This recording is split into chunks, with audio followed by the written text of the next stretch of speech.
弟兄姊妹，今天是2025年3月11号。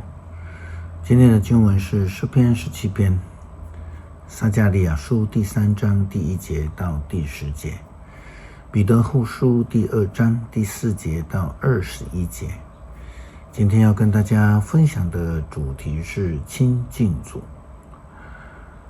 我最近都在谈到大斋节期，大斋节期是纪念耶稣基督禁食40天之后接受撒旦的试探的这一段的节期。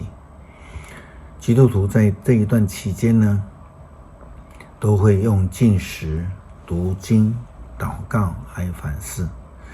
这目的是要让基督徒能够反省自己，并且跟上帝建立亲密的关系，靠着主来得胜。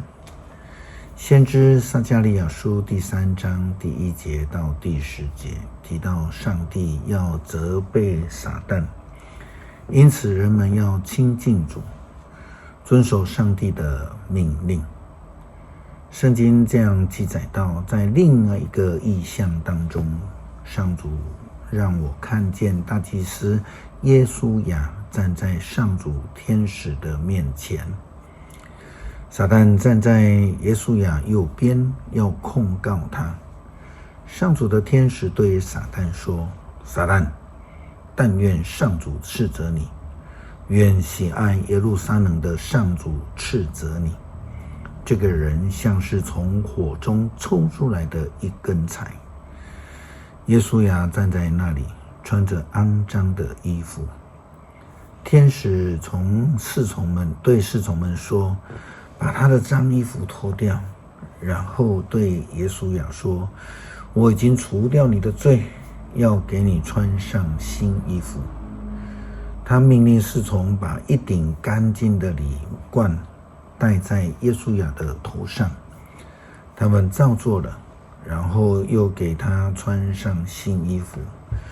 那时上主的天使站在旁边，天使警告耶稣亚：上主万军的统帅这样说，如果你遵守我的法律，执行我给你的任务，你就可以继续管理我的圣殿和院宇。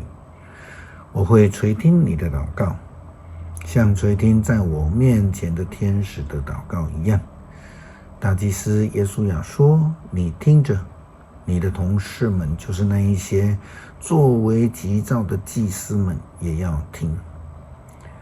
我要启示我的仆人，就是被称为枝子的。我要在耶稣亚面前放一块石头，这石头有7面。我要雕刻这石头，我在1天之内把这地的罪恶除去。那一天来到的时候，你们每个人都要请他的邻居来，在葡萄树和无花果下享受安宁。彼得在写给基督徒的勉励当中提到，因为耶稣基督他是活石，虽然呢他被世人所弃绝，可是在上帝的眼中呢，他是宝贵的。因此基督徒应当要亲近主。彼得后书第2章第4节到21节这样的说道：上帝并没有宽容犯罪的天使，却把他们丢进地狱，囚禁在黑暗中，等候审判。上帝也没有宽容远古的世代，却用洪水淹没那些心目中没有上帝的人，只有拯救了传扬正义的挪亚和其他的7个人。上帝惩罚所多玛和俄摩拉2个城，降火烧毁，作为不敬虔的人的鉴戒。他抢走了好人罗德为着坏人的淫乱行为大大的忧伤。那好人住在坏人当中，天天看见，天天听见那一些邪恶的事，心里非常痛苦。主知道如何拯救敬虔的人脱离试探，也知道如何把坏人留下来，尤其是那一些放纵肉体情欲、藐视上帝权威的人，好在审判的日子惩罚他们。这般假教师胆大妄为，不但不尊敬天上的尊荣者，反而侮辱他们。连那一些力量和权能强过这般假教师的天使，也不用侮辱的话在主面前控告他们。可是这般人像野兽，生来就是要被捕捉的屠杀的。他们凭着本能行动，毁谤自己所不了解的事，他们将像野兽一样被毁灭。他们制造苦难，必然致使恶果。对他们来说，所谓的快乐便是在光天化日之下做满足肉体欲望的事。他们污秽肮脏，他们跟你们同桌吃饭，始终以诡诈为乐。他们好色的眼睛专看淫妇，犯罪的欲望从来得不到满足。他们诱惑软弱的人，他们的心习惯于贪婪。他们是被上帝咒诅的，他们离开正路，走入歧途，跟比尔的儿子巴兰走同一条路。巴兰贪爱不义的钱财，因自己所犯的罪受了谴责。那头不会说话的驴竟发出人的声音，阻止了先知的妄为。这些人像干枯的泉源，像暴风吹散的云雾。上帝已经将他们在黑暗深渊当中留的地方。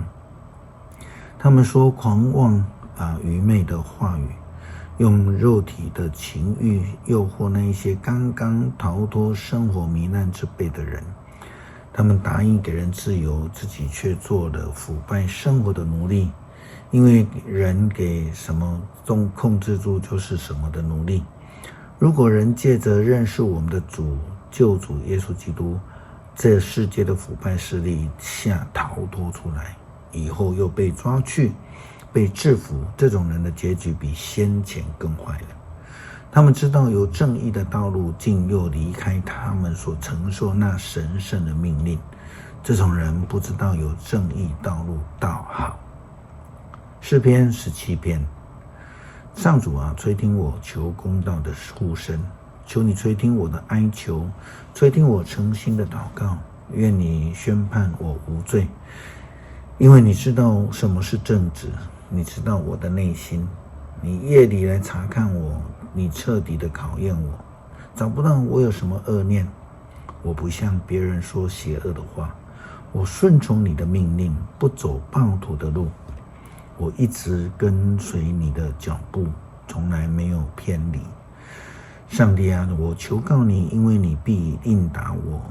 求你侧耳垂听我的申诉，求你显示奇妙的慈爱来拯救我。依靠你就能躲避仇敌。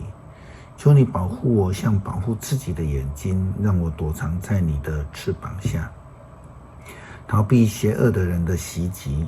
仇敌满怀憎恨地围困我，他们心肠刚硬，话说狂妄，所以无论我往哪里去，他们都围困我。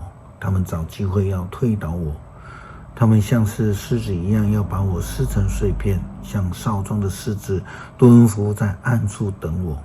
上主啊，起来迎击我的仇敌，制服他们。求你用你的剑救我脱离邪恶的人，求你用你的权力救我脱离他们，就是那一些在今世富足的人。求你重重的惩罚他们，让他们的儿女受够了灾难，还有剩余的留下给儿女的儿女。因为我正直，我得以朝见你。我醒了的时候，你的同在使我满心快乐。感谢主赐下救恩，也让我们能够从耶稣基督领受救恩。恳求主坚定我们的信心，让我们能够亲近主，靠主得胜。祷告奉主耶稣基督圣名求，阿们。